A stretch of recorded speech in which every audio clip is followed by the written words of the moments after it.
Tuhan, dekat dengan segala berkat kemurahan Tuhan. Terima kasih Tuhan, kami mau duduk tenang menikmati firman Tuhan dalam nama Tuhan Yesus Kristus. Haleluya. Amin.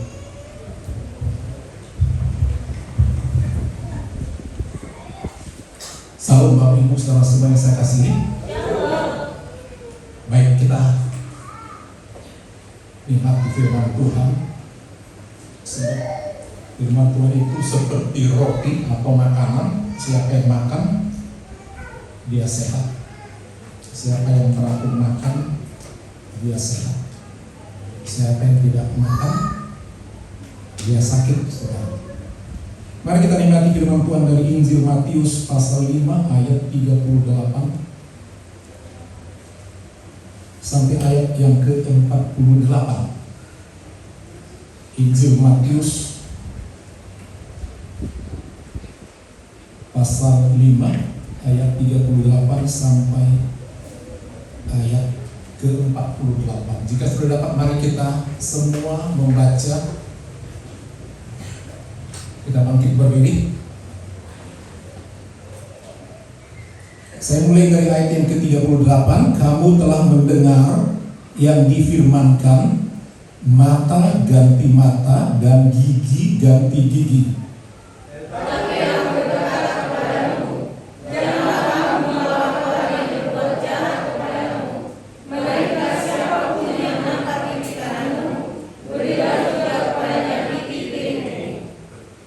Kepada orang yang hendak mengadukan engkau karena engkau mengingini bajumu. Karena mengingini bajumu, serahkanlah juga jubahmu. Dan siapapun yang memaksa engkau berjalan segala susah hidup, berjalanlah bersama dia segala tujuan. Berilah kepada orang yang meminta kepadamu, dan janganlah menolak orang yang mau meminjam darimu.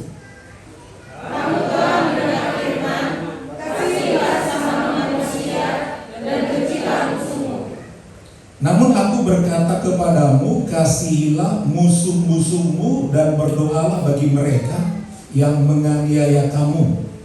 Karena dengan demikianlah kamu menjadi anak-anak Bapamu yang di surga, yang menerbitkan matahari bagi orang yang jahat dan orang yang baik, dan menurunkan hujan bagi orang yang benar dan orang yang tidak benar. Apabila kamu mengasihi orang yang mengasihi kamu, apakah upahmu? Bukankah pemungut cukai juga berbuat demikian?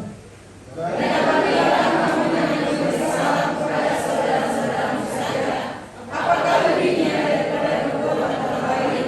Bukankah orang yang tidak mengenal Allah pun berbuat demikian?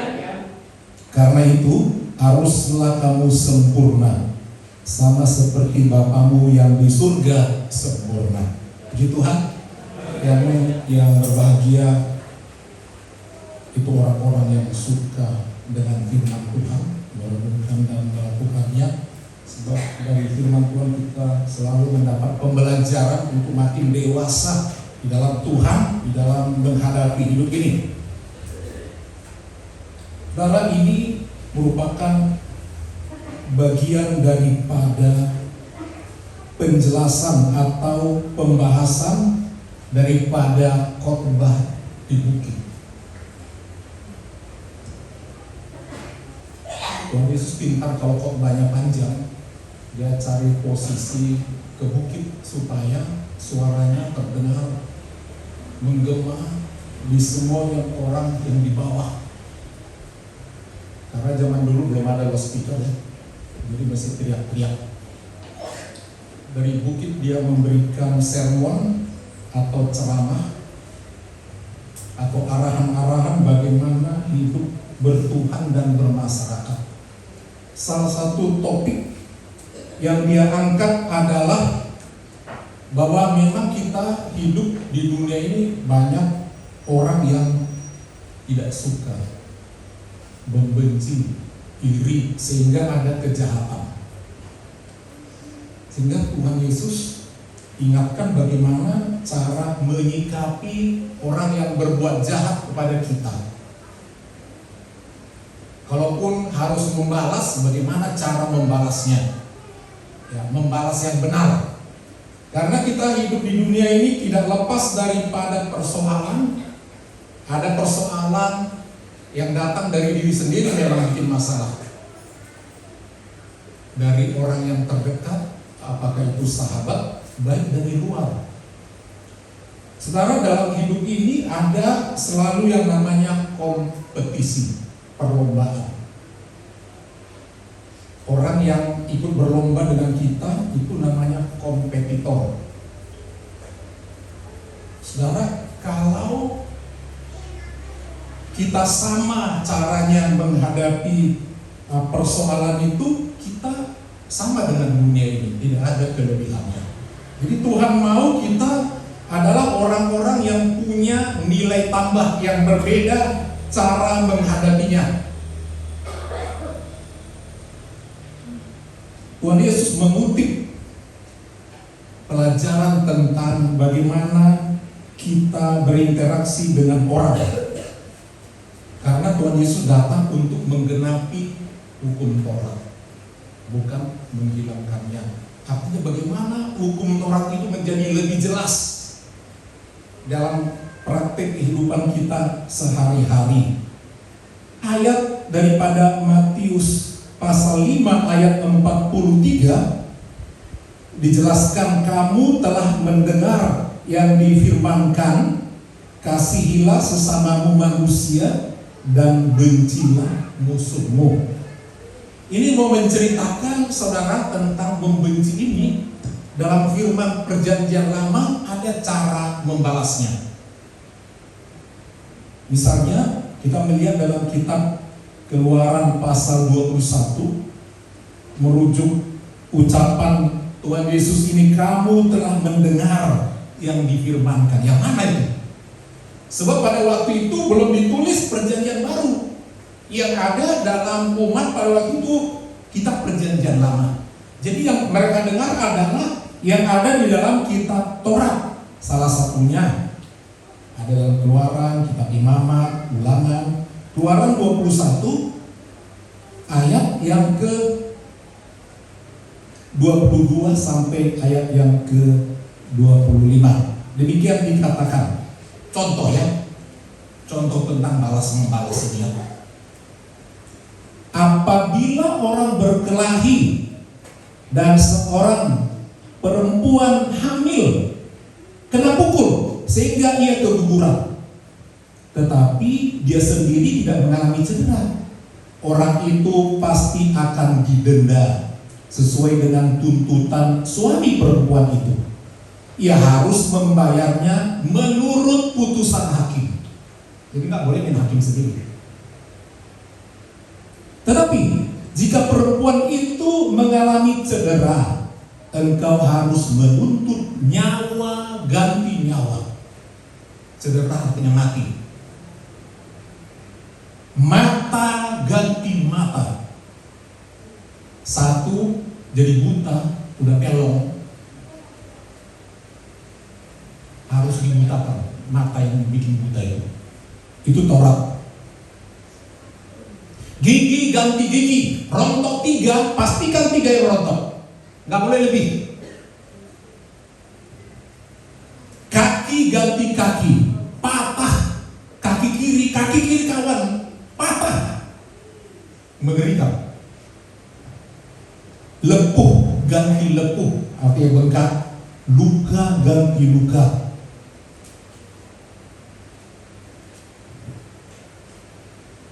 Dan seterusnya. Artinya itu dikutip oleh Tuhan Yesus. Mendengarkan firman tentang hal itu, tetapi Tuhan Yesus menambahkan, tetapi dia mau mengatakan inilah aturan yang terbaru, yang lebih lengkap. Sebab Tuhan Yesus mau melengkapi firman itu, bagaimana aplikasinya sebenarnya dalam hidup kita berjemaat, dalam hidup bermasyarakat. Jadi kamu telah mendengar yang difirmankan. Itu contoh yang tadi. Kasihilah sesama manusia dan bencilah musuh. Itu tadi soal benci musuh tadi, mata dan binatang. Dijelaskan sebelumnya.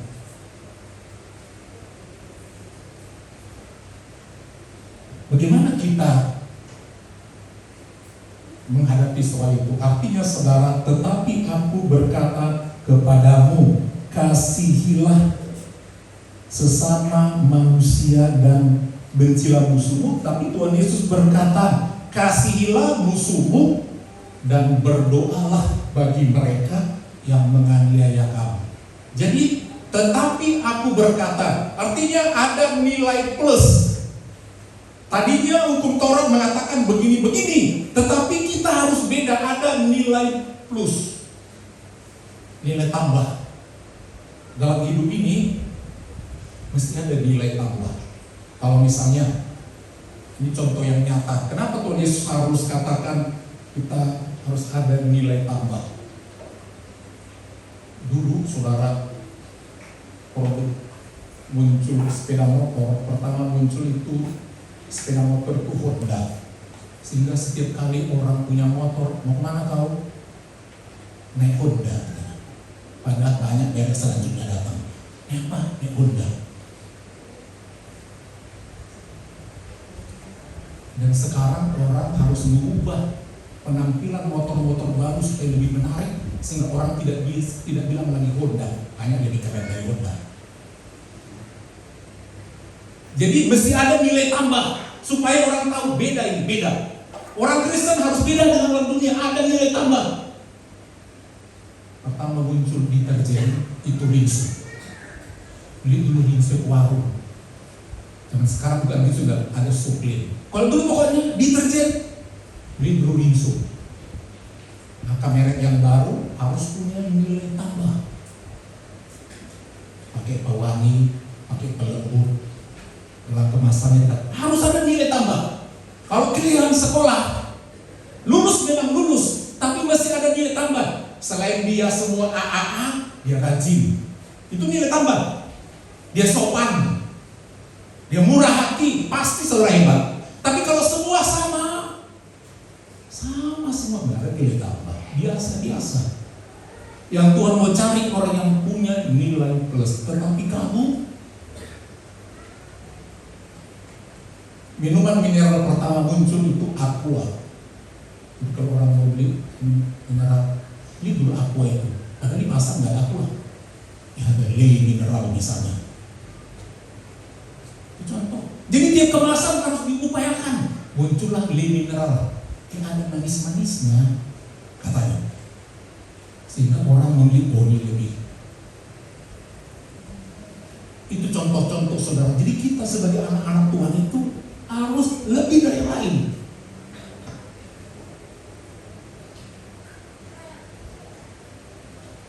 Kalau kita hanya mengasihi orang yang mengasihi kita, kata tulis, apakah bedanya? Penjahat sama penjahat saling mengasihi, pembunuh sama pembunuh saling mengasihi. Kalau seperti itunya, samanya kita sama orang lain. Ajaran agama yang lain itu begitu. Saudara, Tuhan mengatakan untuk punya nilai tambah, kasihilah musuhmu dan berdoalah bagi mereka yang menganiaya kamu. Ini paling mungkin tidak perlu tunjukkan, kau udah jahat sama aku tetapnya mengasihi. Aku pun berdoa sama kamu. Gak perlu bilang begitu. Cukup doakan. Dan gak usah dia tahu, tapi doakan. Dan dia usah membalas dengan cara yang sama. Dia cuek sama aku pun cuek. Dia tak menegurku, aku pun tak menegur. Jangan ada sifat itu di gereja kita ini. Dan coba bayangkan kalau tadi mata ganti mata, gigi ganti gigi. Itu tidak selesai perang. Makan lebih banyak buruk dan kita menjadi ditularkan sifat buruk itu. Misalnya tonjok mata seorang anak jemaat. Buta, benar-benar buta. Papa, aku tak bisa lagi melihat Papa itu, Bu. Udah gak bisa lagi nih. Mana anaknya? Tunggu dia sambil buta anaknya. Bu, buta. 2 anak jemaat iglesia buta. 2, ngeri lagi. Terus yang satu lagi, kelayak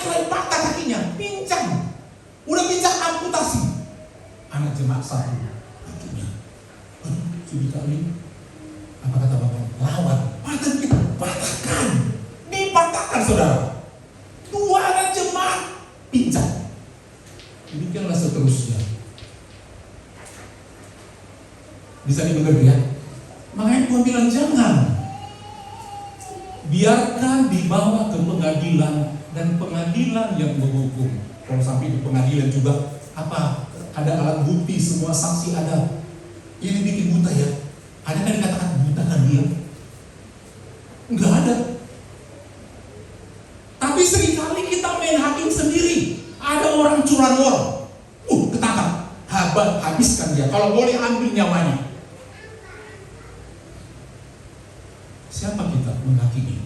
Paling tangkap, bawa atau polisi. Biarkan polisi mengadili. Sebab pembalasan ada lebih di Tuhan. Ya. Jadi saudara, seringkali kita memang menghadapi hal seperti itu. Tapi Tuhan katakan kalau mau menjadi yang disebut anak-anak Bapakku yang di sorga, kata Tuhan, dikatakan jangan membalas kejahatan dengan kejahatan. Demikianlah engkau disebut anak-anak Bapa di sorga. Jadi kalau saudara sikit-sikit balas, kalau belum anak Bapa di sorga, itu sama dengan anak dunia. Sama di luar sana sama. Karena sifat Bapa seperti itu, dia sifatnya mengampuni. Demikian juga anak-anaknya. Kita gen daripada Bapa di sorga, kita punya sifat seperti itu. Kalau kita anaknya, dengan mengalir darahnya bagi kita, ada darah yang menebus kita juga mesti sifatnya seperti itu. Mengalir sifat itu. Dan kita disebut anak-anak Bapa, dan orang bisa melihat, anak mana itu? Jemaat DPD Gereja. Memanglah kalau anak DPD Gereja, bukannya rame mereka. Tapi kalau teladan bolehlah. Senang gak mendengarnya? Iya. Seperti itu. Orang itu memang sedikit loh jumlahnya, tapi lihatlah kompaknya. Enak gak dengarnya? Ya. Orang itu sedikit loh, tapi kerja mereka besar. Mereka bisa kerjakan. Proyek mereka besar, tapi mereka bisa kerjakan. Seperti itu saudara. Jadi kita harus punya nilai plus. Amin. Saudara juga kerja begitu, kepingin naik pangkat, naik jabatan, mesti nilai plus. Kalau semua sama, yang satu yang mau digolkan jadi manajer misalnya, ini lagi mencari lo jabatan ini. Ada calon justru gak gini. Kalau semua rata yang bermain uang, tapi kalau saudara punya kelebihan, tak usah pakai uang. Karena yang mau masuk kan udah cukup uangnya. Dia gak butuh uang. Saudara harus punya kelebihan. Saudara pasti naik. Hanya orang yang punya kelebihan yang diangkat. Karena semua sama. Amin Bapak Ibu. Dia harus punya nilai tambah, nilai plus, baru dia maju. Itu perjuangan kita sebagai anak-anak Tuhan, saudara, memiliki sifat daripada Bapa di sorga. Bahkan Tuhan Yesus berkata, haruslah engkau sempurna seperti Bapamu di sorga adalah sempurna. Tidak ada orang yang bisa menjadi sempurna, tetapi maksudnya adalah berusahalah untuk lebih. Berusahalah jadi lebih baik, lebih berani melayani, lebih percaya diri. Karena Bapa di sorga itu sempurna, dan anak-anak kita juga dikatakan sempurna. Tidak ada yang cacat. Bapa kita sempurna, anak-anaknya kalau boleh semuanya sempurna. Kalau ada yang kurang kita perbaiki. Sebab Tuhan Yesus berkata, kita harus mau disempurnakan oleh Tuhan, mau dibentuk oleh Tuhan seperti firman Tuhan saudara yang kekasih.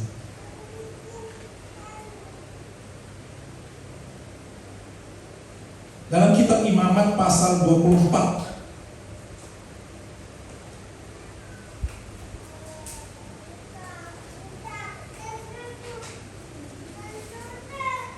Itu Imamat pasal 24. Tolong di layar. Imamat pasal 24 ayat 19 sampai 20.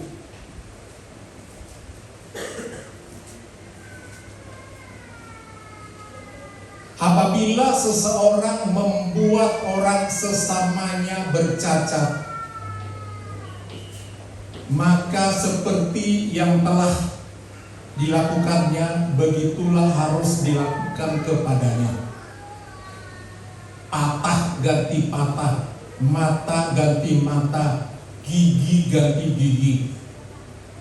Seperti dibuatnya orang lain bercacat, begitulah harus dibuat padanya. Jadi itu ajaran di dalam Perjanjian Lama. Artinya ayat ini bukan mau dikatakan kita harus balas persis, tetapi dalam kalimat selanjutnya itu menjadi pegangan di dalam pengadilan. Harus ada keadilan, tidak ada yang lebih hukumannya, tidak ada yang kurang. Itu diserahkan kepada hakim. Karena pemerintah ditunjuk oleh Allah adalah untuk menyandang pedang, untuk bisa menghakimi dengan adil. Jadi prinsip daripada ayat ini adalah adil, tidak boleh kurang. Itu artinya, bukan artinya kita baca ayat itu kita terima langsung mentah-mentah. Apa maksudnya kalimat itu? Artinya betul-betul adil, dan keadilan itu ada pada Tuhan. Dan Tuhan juga memberikan wewenang bagi pemerintah untuk memberikan pengadilan. Kalau mereka tidak lakukan, oknum itu yang bertanggung jawab kepada Tuhan. Jadi jangan sempat hukumannya udah cacat, diambil pula nyawanya. Tidak bisa seperti itu, saudara. Dan kalau sempat kita yang mengadili untuk membalas, dikasih kesempatan, pasti kita tidak bisa menahan emosi. Bisa sampai melayang nyawa orang yang tadinya hanya keserempet sedikit, bisa kita tendang sampai patah kakinya. Jadi Tuhan mengingatkan hati-hati, bagus serahkan ke pengadilan, supaya tidak sama kita dengan dunia ini dalam mengatasi setiap permasalahan. Jadi tujuannya adalah hati-hati berikan penghakiman itu kepada pengadilan. Yang kedua adalah itu menjadi satu peringatan kepada kita untuk tidak melakukan kejahatan itu, sebab risikonya ada dapat hal yang sama. Mungkin tidak langsung ya.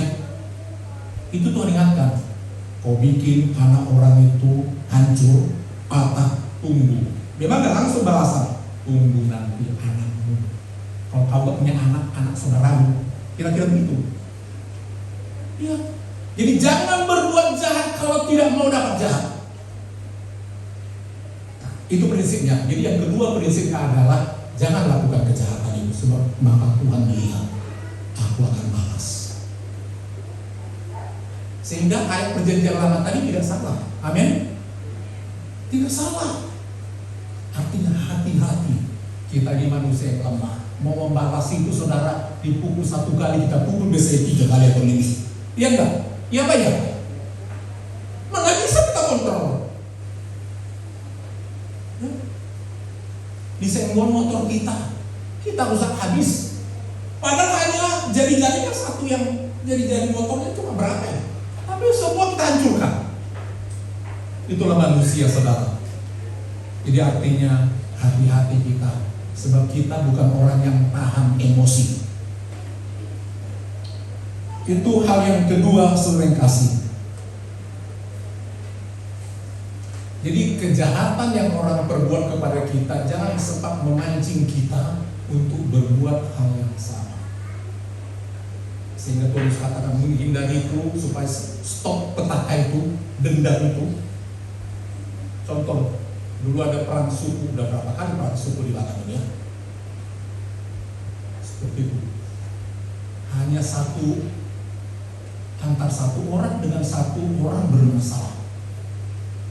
diadukan ke ketua adatnya. Langsung geng datang. Satu yang mati, banyak yang rusak.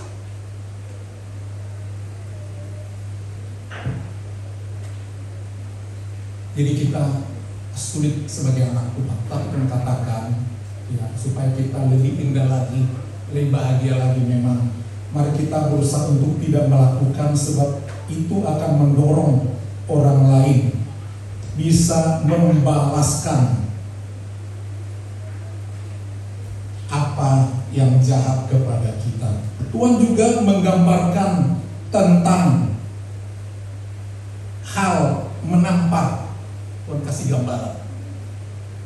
Kalau ada orang menampar pipi kananmu, kasih pipi kirimu. Karena dalam tradisi Yahudi, orang-orang Palestina itu gampang emosi. Dan kalau dia sudah benci kali, salah satunya cara mempermalukan adalah dengan menampar.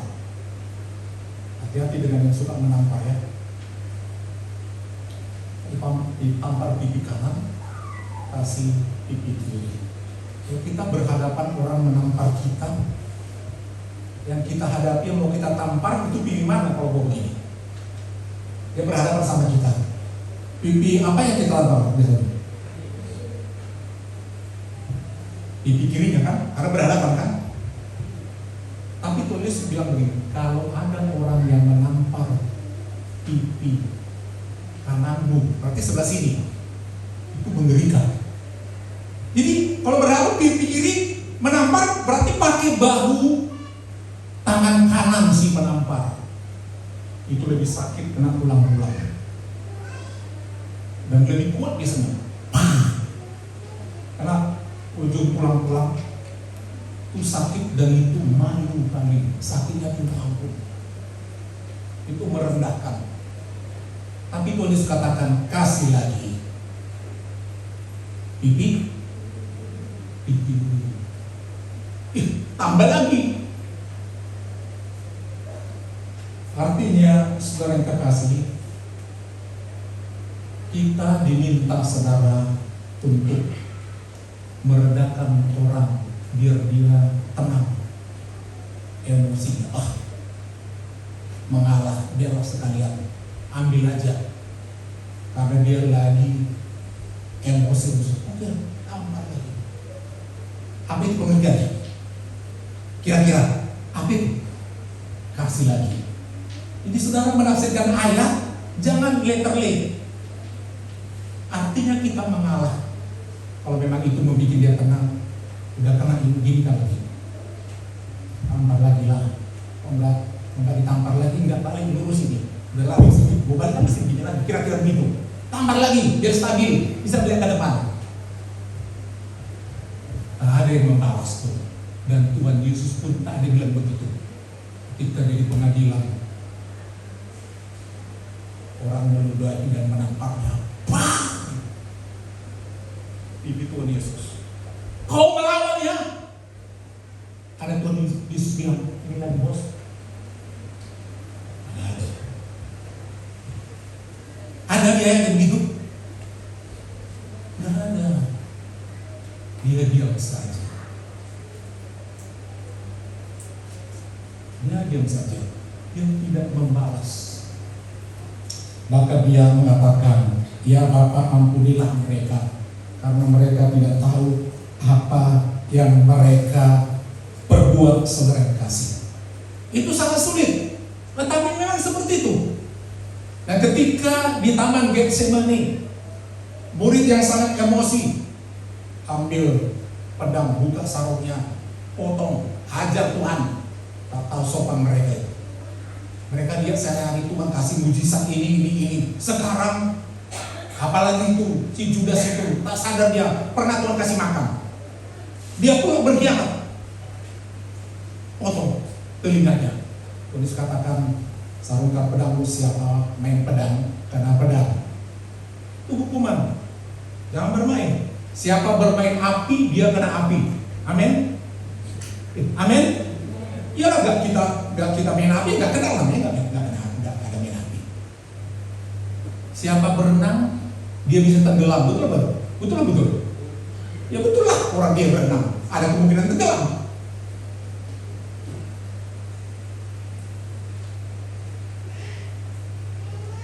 Jadi pengertiannya adalah berusaha untuk tidak balas. Biarlah Tuhan yang membalas, dan balasan Tuhan itu adil.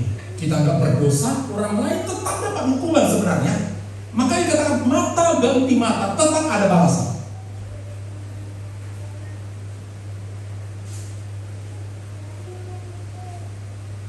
Jangan membalas. Bahasa kita jangan suka menaruh. Amin Bapak Ibu. Sedikit menaruh. Jadi kita harus punya kelebihan. Dalam bahasa Bataknya suruh-suruh. Dalam satu pesta adat kita suruh Parhata ngomong mewakili kita, dia itu suruh-suruhnya katanya. Ada efek Parhata. Amin. Ya. Jadi mesti ada kelebihan karena dia yang ngomong. Dia yang pintar ngomong. Enggak, kita kan enggak semua pintar ngomong ini. Ada sini jemaat pintar ngomong. Mudah-mudahan ya kalau ada acara kita justru depan ngomong. Satu kali Bapak Gembala mau ngasih urus dari tulang, datang yang lain bilang begini. Pendeta, biasanya pendeta pintar ngomong di sini aja nggak bisa katanya. Dia pun pendetanya kalau soal dia ada sih juga. Dia suruh-suruh dan ada uang dikasih buat dia. Jadi kita harus punya nilai tambah, dan itu berharga.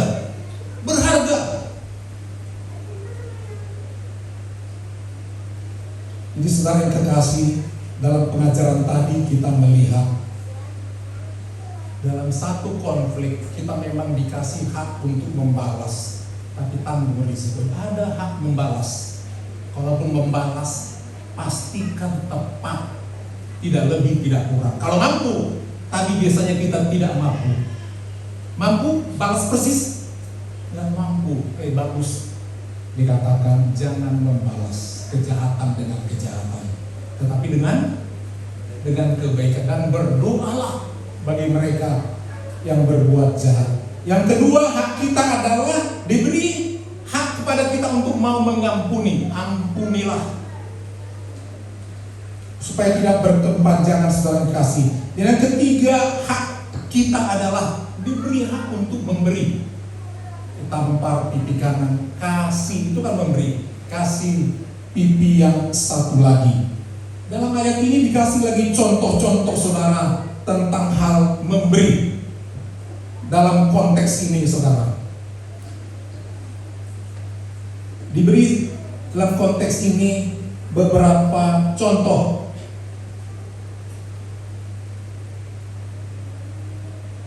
Ayat 40, kepada orang yang hendak mengadukan engkau karena mengingini bajumu, serahkanlah juga jubahmu dulu.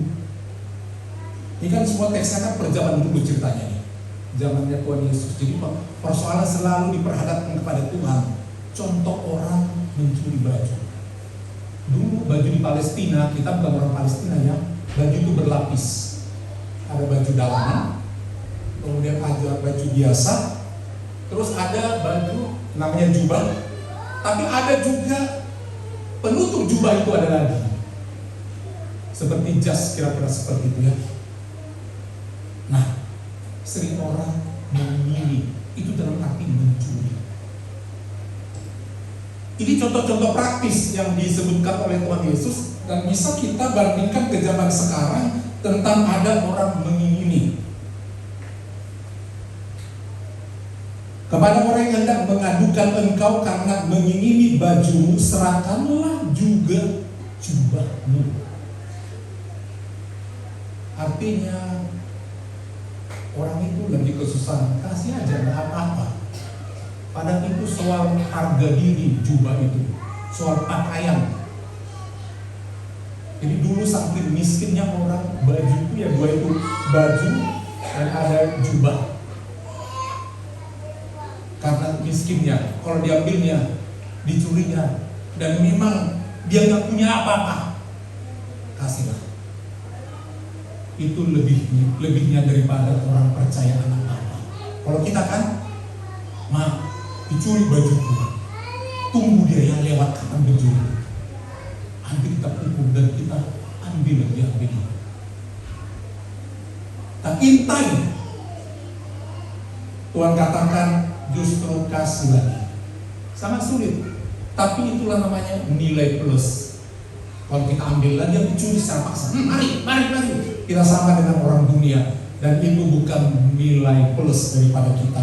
Dan kita sama dengan anak dunia. Dan kita bukan anak-anak daripada Bapa di sorga. Itu contoh-contoh praktis.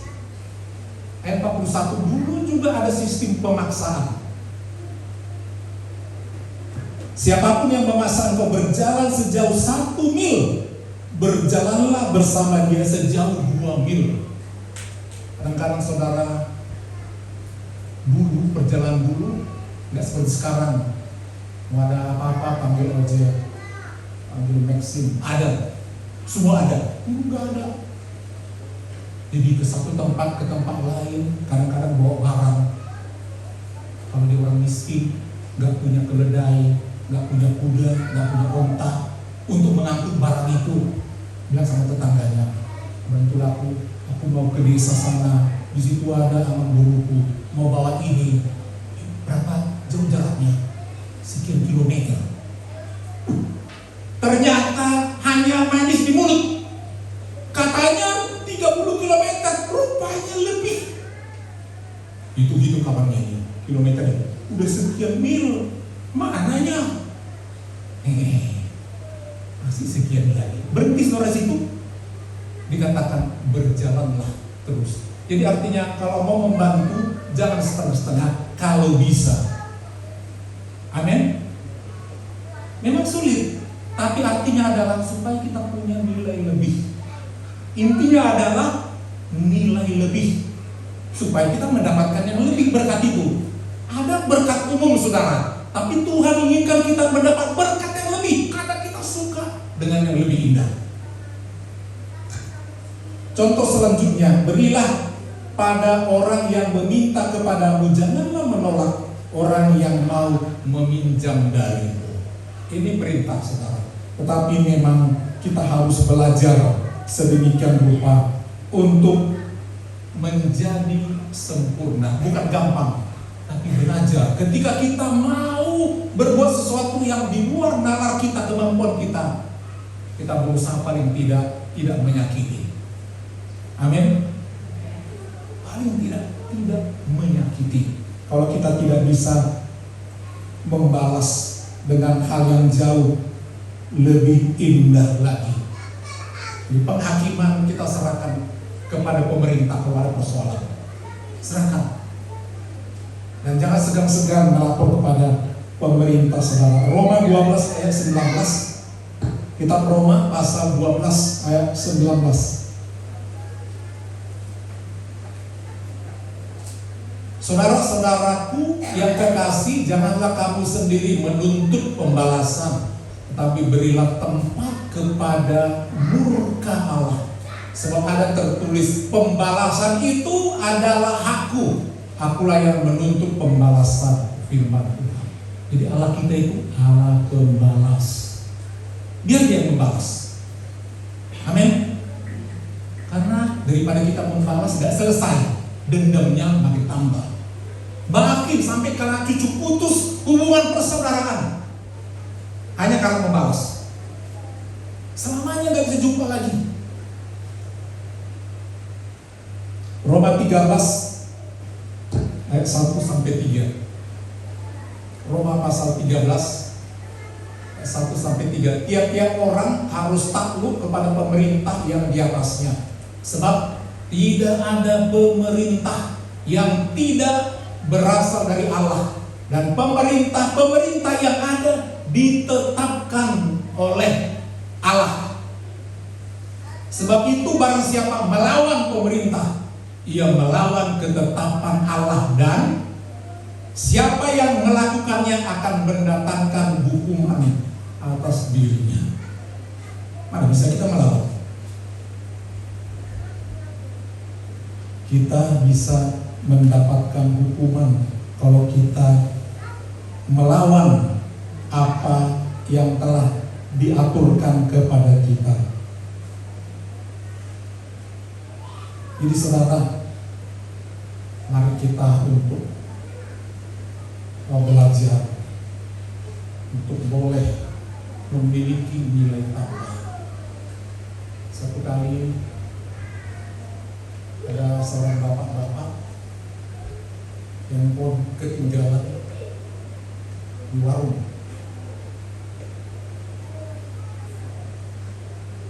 Si pemilik warung lihat tuh ketinggalan handphone bapak tadi yang baru belanja, dia udah pulang. Jadi yang menjaga warung ambil handphone itu dan dia kejar bapak itu. Dia bilang, Bapak ada kehilangan? Cek dulu Pak. Bapak ada kehilangan handphone ya? Dia kabar-kabar Pak. Oh iya, nggak ada. Ini handphone Bapak. Oh iya, terima kasih. Itu nilai Halo, itu nilai. Jangan sempat udah ketinggalan. Syukurlah rezeki. Syukur. Itu yang aku cari. Handphone istri terakhir loh. Udah berapa? Langsung disimpan. Hati-hati. Satu kali juga ada ibu-ibu ketinggalan dompet. Datang pedagang menyusul, Bu, dompet ibu ada? Ya ada lah, ngapain kamu tanya dompetku? Ngecek dulu ada nggak dompetnya? Iya, aduh, padahal baru gajian pun taruh situ semua gaji suamiku. Heboh dia, aduh gimana ya? Nah itu Bu, tadi tanya jangan langsung marah-marah. Ini Bu, dompet ibu, tadi kan belanja tempat jualan Bu, ibu beli ini. Iya, si ibu ini langsung cemas. Dia buka, ada semua uangnya, juga. Terima kasih. Ini sama kau aja isinya. Asal jangan ambil kartu. Suamiku banyak uangnya. Ambil. Dan dia berkata, tidak Bu, ini hak ibu dan kewajibanku mengembalikan. Dan sering seperti itu bukan anak Tuhan. Kalau kita, udah dikembalikan, bukannya dikasih tahap apa, langsung nuntut. Atau mungkin kita langsung ambil sebelum kita kembalikan. Nanti jujur juga kan, kembalikan aja. Kita harus punya nilai tambah. Karena bayangkan kalau kita jadi orang yang seperti itu. Coba bayangkan perasaan kita.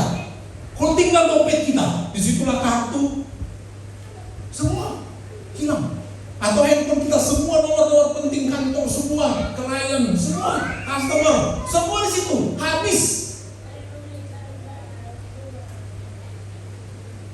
Supaya kita tidak dapat kejadian seperti saudara, Tuhan kadang-kadang menguji kita dalam hal memiliki nilai tambah. Satu kali Bapak Gembala masih anak pergilah ke pasar. Itu di Medan itu pasar apa ya itu? Di Sutomo itu pasar apa namanya? Yang Sutomo Pasar Sambung, Pasar Sambung. Ya di situ banyak dijual baju-baju, seragam-seragam pulang sekolah. Nah, namanya anak sekolahnya uang itu pas-pasan. Kadang-kadang ada tuh pulang sekolah memang harus kita mencari yang pas, bukan orang tua saudara. Pergilah ke pasar itu, cari yang pas. Buka ini.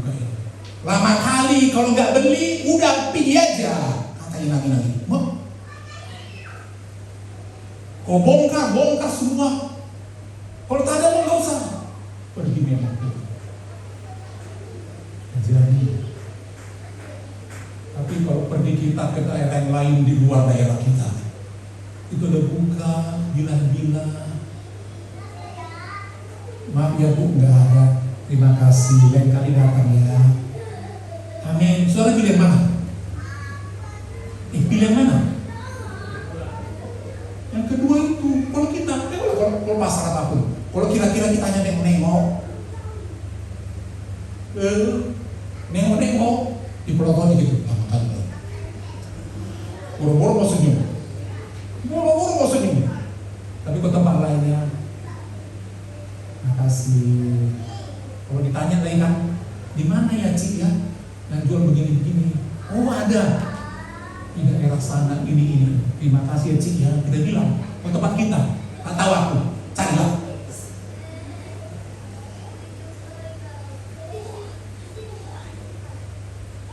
Karena kita anak Tuhan harus ada nilai plus. Amin. Jemaat di sini jangan suka membenci. Bisa ada perbedaan kita. Bisa, ya jangan. Karena satu kali kita juga bisa ada posisi yang sama. Coba saudara datang ke tempat, semua orang membenci saudara. Gimana perasaan saudara? Semua gak ada yang suka, padahal kita cukup ganteng, cukup cantik, gak ada yang suka. Jadi Tuhan itu membalas, walaupun tampil kita sederhana, tapi kalau karakter kita mulia, di mana-mana kita disukai. Amin Bapak Ibu. Mari kita berdiri. Kasih Tuhan sangat besar, kasih kita juga meliputi sifat daripada